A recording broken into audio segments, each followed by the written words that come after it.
Hi, YouTubers. Selling points, selling goddamn important. Today is Medical Thursday right now.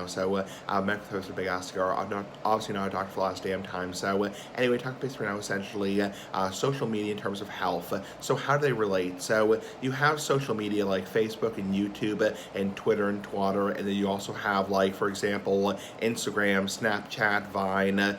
You have all kinds of social media, TikTok, and how they relate in terms of health.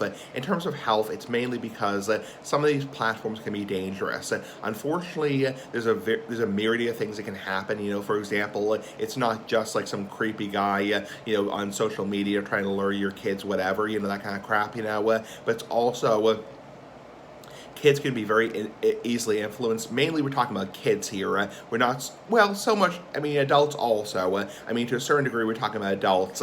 But unfortunately, this predominantly affects teenagers because teenagers are the population that's predominantly using these social media platforms for a lot of the parts. And unfortunately, teenagers are very easily pressured into doing stupid things.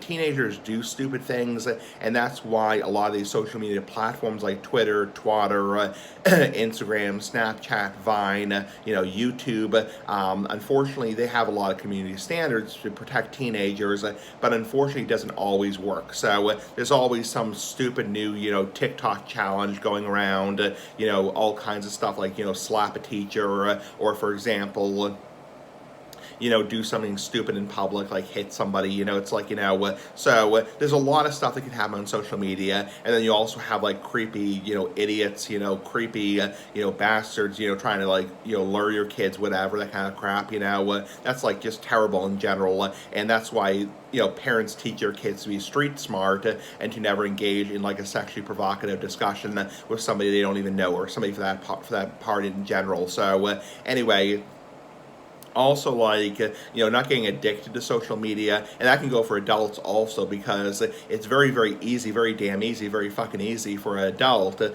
get very easily addicted to social media and just spend all their day on their phone. Like, literally, there are people who just spend all their day on their iPhone or their smartphone, and then they get, pissed off. They get really pissed at you when you tell them, hey, I have a life. It's like, hey, I have a life outside my phone. I have to work. It's like, and they get really pissed at you, and they don't understand, like, people actually have a life outside their, social media platforms, and that's the gist of it. So anyway, those are some examples of how social media can be dangerous.